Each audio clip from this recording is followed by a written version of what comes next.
Hey everybody, welcome back. I know I haven't posted in a very long time. This is a second channel, which might become my third channel. I might end up doing another channel.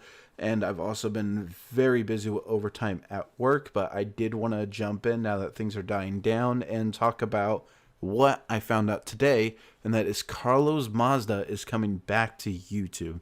If you don't remember who Carlos Mazda is, he worked for Vox on the video series Strikethrough. And then he got into the adpocalypse with Steven Crowder, where he tried to say Crowder was attacking him because he was gay and used gay slurs, despite the fact that Carlos Mazda called himself those same exact slurs, and tried to weaponize the fact that he was gay against YouTube and Crowder, and in the process ended up getting channels deleted and demonetized, many of which were LGBTQ, because he doesn't actually care. He was just pretending to in order to get YouTube to do what he wants. And he still has not apologized to even anybody in the LGBT community for getting their stuff removed, let alone any other creators that he did. I did talk about this on my gaming channel before I decided to separate it into this channel and my gaming channel. So I have a link to that video for you guys to go ahead and check out. But we're going to take a look at his video and the Verge article that came out about this, which,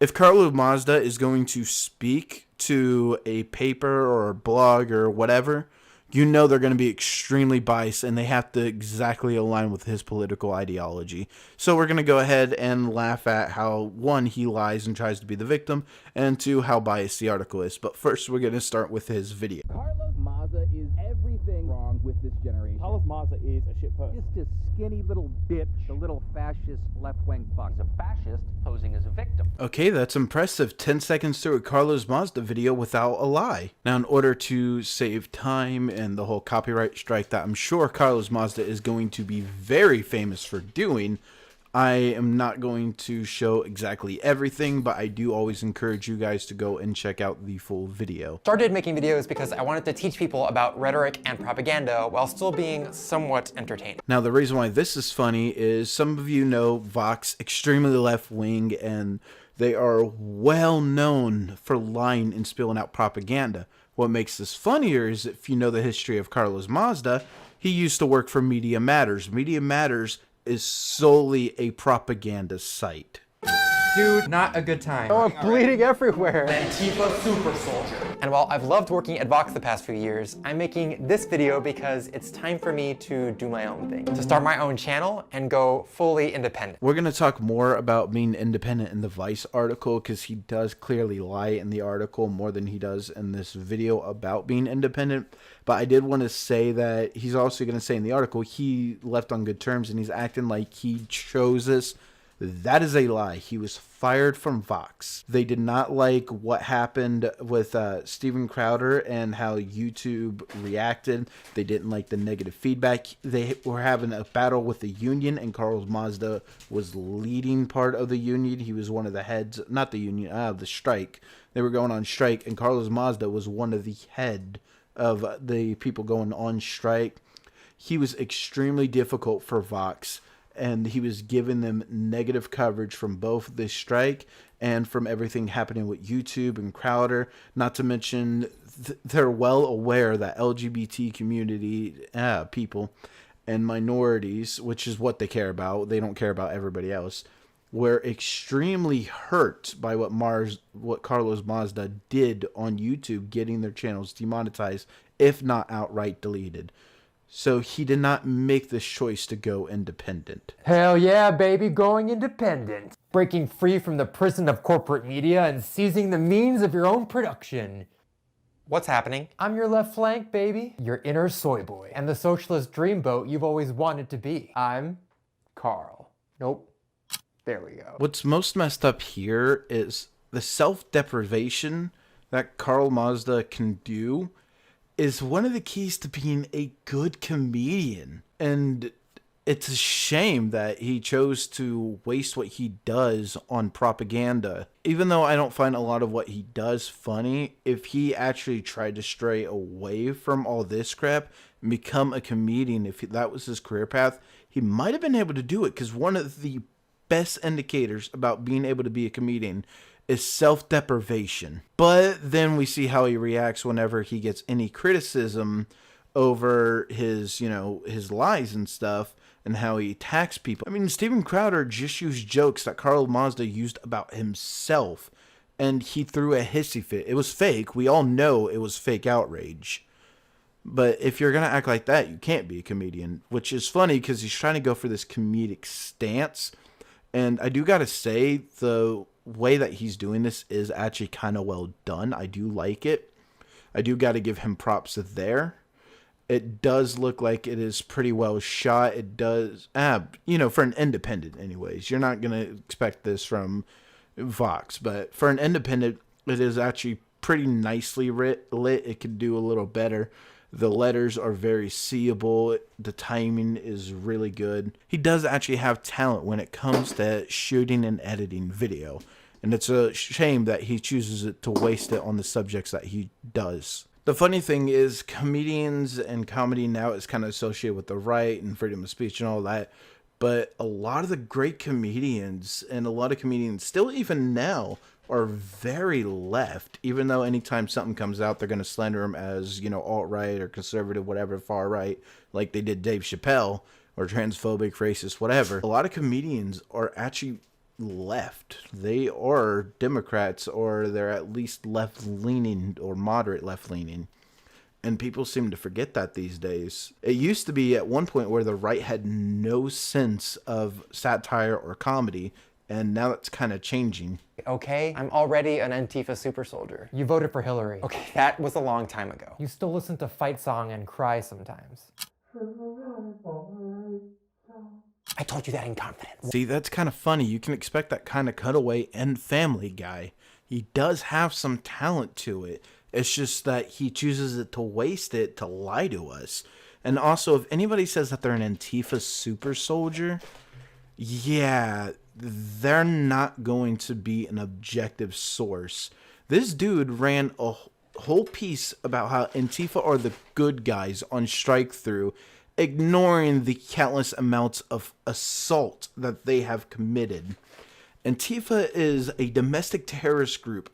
The FBI has even labeled them as such. And if you're gonna support them, you're a fucking idiot. How can you look at the people dressed in all black, the people who have to look and act the same, and then are going and beating people in the streets and think everybody else is the fascists? You cannot be an objective person. You don't even live in reality at that point. And you can tell because, like he said, he voted for Hillary.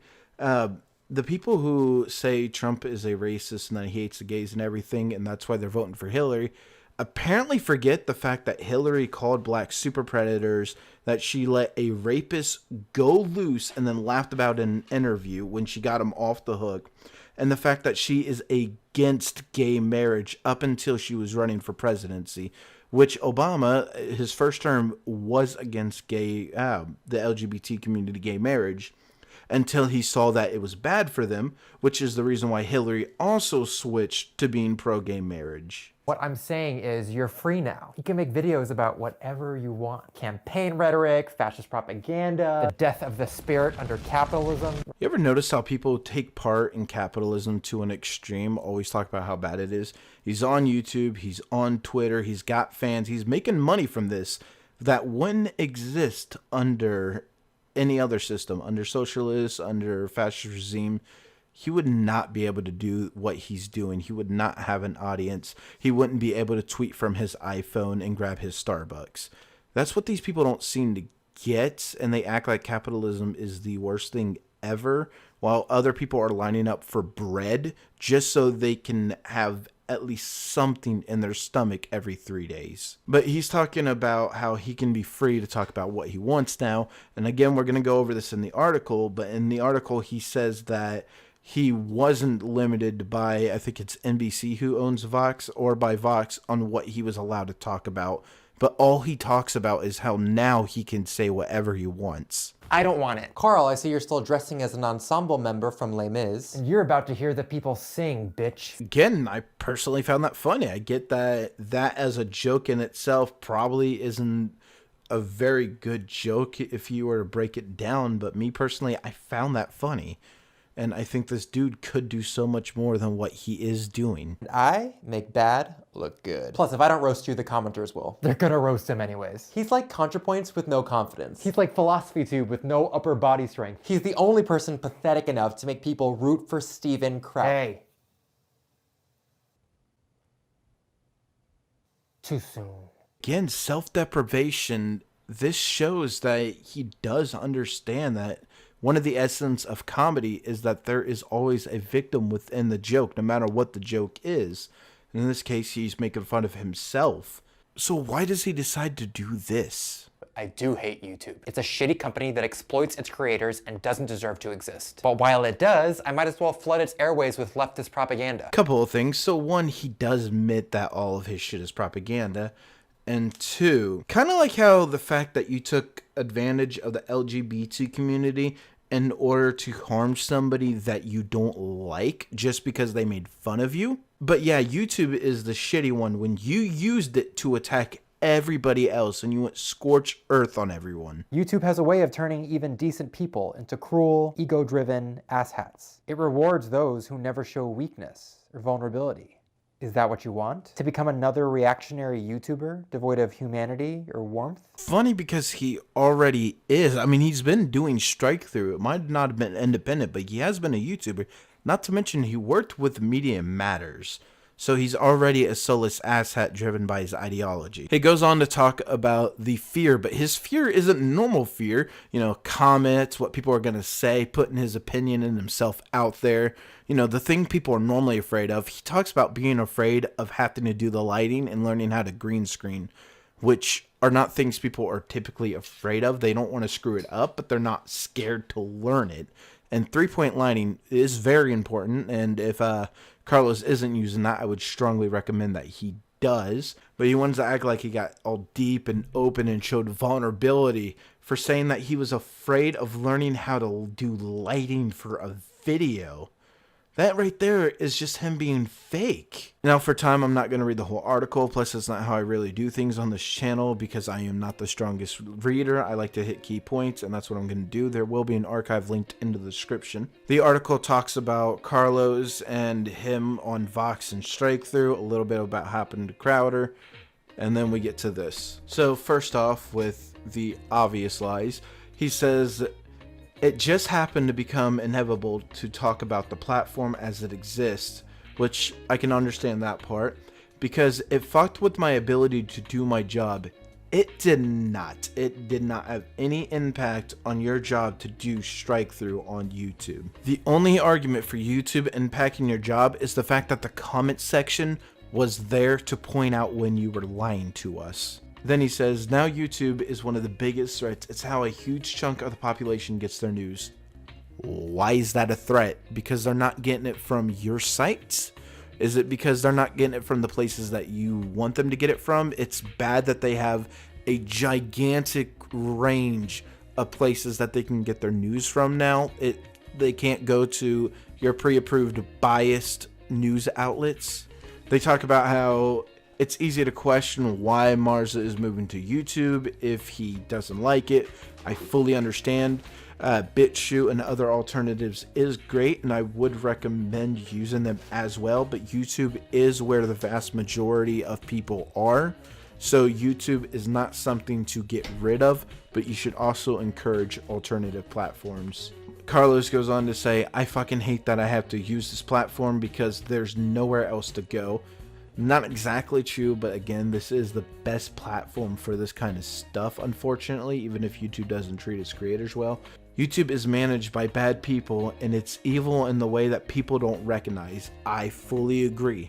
I do not believe that these people have their creators' best interests in mind. The fact that people are working their asses off just to get their videos demonetized, and then they have to wait, you know, a day to 2 days just to get monetization turned back on when most of the money is gone because YouTube is stupid, is absolutely fucked up the way that they're treating their creators. He says the company truly does not give a fuck about the danger it does to democracy. This is funny coming from the guy who tried to get a channel banned because he didn't like the jokes that they made, which we all know the real reason. He worked for Media Matters and he works for Vox. The real reason he was trying to take down Crowder is he is the largest conservative outlet on YouTube. The largest. And that's why he went after him. He is the danger to democracy, not YouTube. YouTube is threatening democracy in certain ways, the ways that they are shadow banning people and deleting accounts and demonetizing to discourage certain topics. But YouTube is not as dangerous as people trying to deplatform others. That is far dangerous, because if YouTube does something, you can go somewhere else. If somebody keeps deplatforming you everywhere you go, eventually you can't speak. He then goes on to say that he's not expecting to get much out of YouTube and that he's going to use Patreon. Not bad for normal YouTube creators. I'm going to tell you why it's terrible for him. He says there's no ethical consumption under capitalism. There is no ethical production under YouTube, which means he's admittedly saying everything that he's doing is completely unethical, which is funny because if you hate capitalism, why not move to somewhere where there is socialism? If it's unethical to do what you're doing, go to a socialist country. Don't get on you. Go get a regular job. Don't get on YouTube that only exists because of capitalism.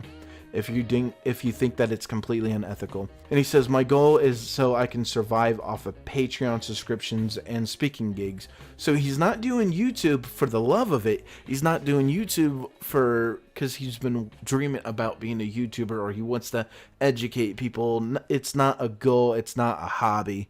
It's straight up because he wants money. And there's where the problem is with him using Patreon and him using YouTube in general.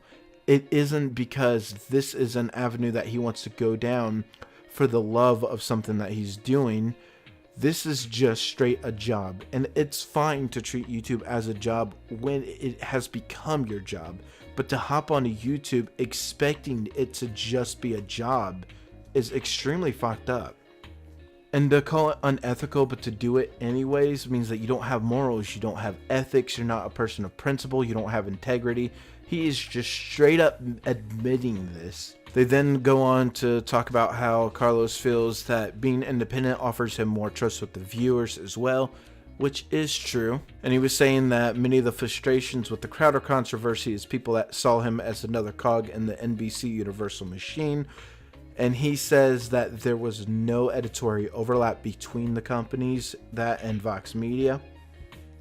I call bullshit. You know why? Because when ABC had the tape leak about Epstein, CBS, different company owned by different people, fired who they thought the whistleblower might have been. These companies are in a swamp together, and to tell me that there's no overlap between them when one can call another and get them fired even though they're owned by different companies, I call bullshit. Not to mention he goes on to talk about how in the video being independent leaves him free to talk about what he wants to. He also talks about how he was outspoken about things that Vox were talking about on Strikethrough, and he keeps mentioning that being independent would free him to talk about whatever. So obviously he was limited on what he was allowed to talk about on Vox because he was a cog in the NBC machine. He then goes on how he wants to be seen as just a guy on the internet, even though you know he's going to be wielding that clout that he's gained from working at Vox and Media Matters, and that he is going to still have that same line of thinking. He's not just some guy on the internet. He's a dude who worked for one full-on propaganda site and another one that has been brainwashing our society to the point that he is saying Antifa, who are beating people in the streets, are heroes. That's not just some guy on the internet. That's a cultist trying to recruit more people to their cult. He said that he wants to do a video every 3 weeks or so, so I'll probably come back and I'll comment on his videos. Maybe I'll debunk them, maybe I'll laugh at them. We'll see how that goes. Thanks again to everybody who's been patient while work has been crazy. And the fact that this is my second may become my third channel, so it's not a priority channel. This is just somewhere where I come to unload, and it's amazing that people are showing up to listen. So thank you all so much who actually show up. And that'll do it for this video. I know it was pretty long. I'm sorry about that. Feel free to cut it up for yourselves. And hopefully when his videos come out, it'll be a lot shorter since I did do a video and an article.